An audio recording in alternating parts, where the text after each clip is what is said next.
في 10 ثواني افتكرت حاجات كنت فاكر إني نسيتها، وافتكرت ناس كنت عامل نفسي مش محتاجهم. من لحظة ما سمعت صوتها اللي ما كنتش متوقعه نهائي على باب الشقة لحد ما وصلت قدامي وال10 ثواني.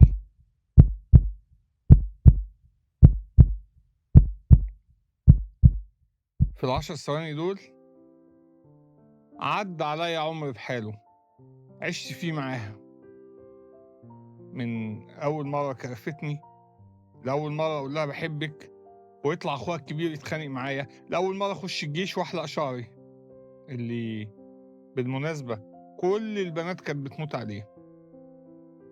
يومها قابلتها وكنت مكسوف جدا مش قادر أتكلم ولا عاكس، بس هي اللي جت وكلمتني أول مرة تكلمني من غير قوتي الخارقة شعري لحد يوم جوازنا. وصلت قطعت لي حبل الذكريات، دخلت هي وصاحبتها الأنتيم عدوتها القديمة أختي. كانوا أعداء لحد ما ابن أختي كان بيجري والأتوبيس كان هيدوسه، فمراتي صديقتي دلوقتي يعني مسكته والأتوبيس خبطها هي. شهر في المستشفى، ومن يومها بقت هي وأختي أقرب اتنين لبعض، لدرجة إن أختي كانت تقول لابنها دي أمك معايا.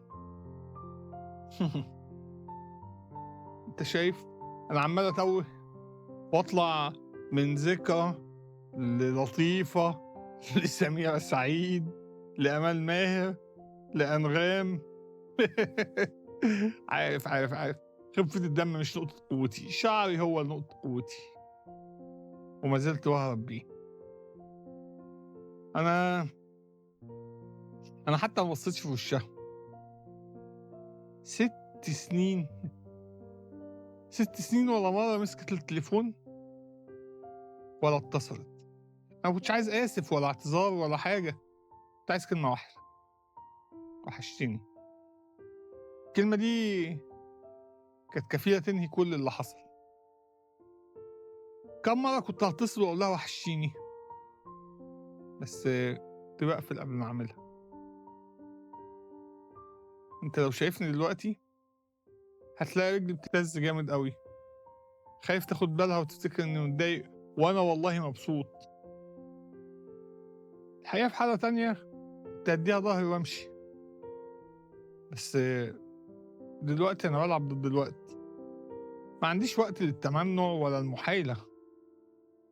كنت مستني أشوف هي هتقول إيه. الصمت طول لدرجة أختي قالت هعمل لكم حاجة تشربوها، سابتنا لوحدنا. أنا مش شايف وشي بس متأكد إني عدلته بسرعة بوكر فيس على قد ما أقدر. مش عارف قدرت ولا لأ، بس أعتقد هي فهمت.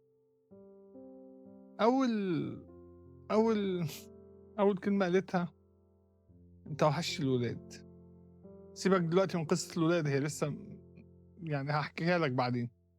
هي لسه ما كملتش حرف الدال كنت أنا بقول لها وأنتِ كمان وحشتيني.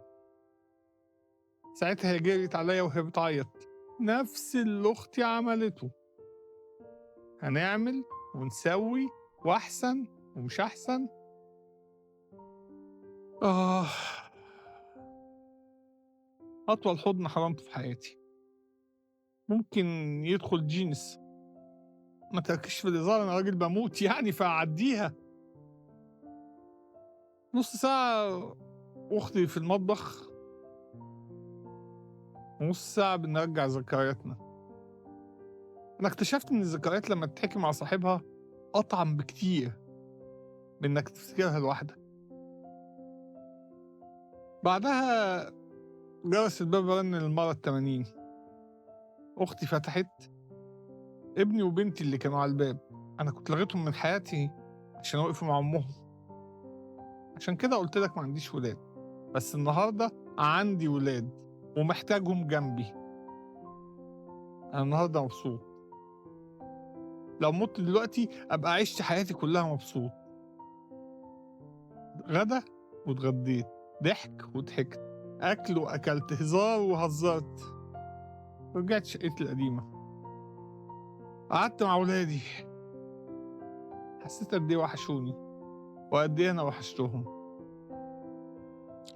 أول مرة من 6 سنين أبقى متصالح مع الكل.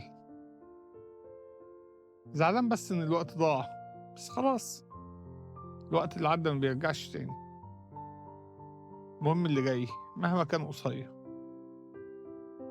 دخلت أنام جنبها، وأول كلمة قُلتها لها: وحشتيني.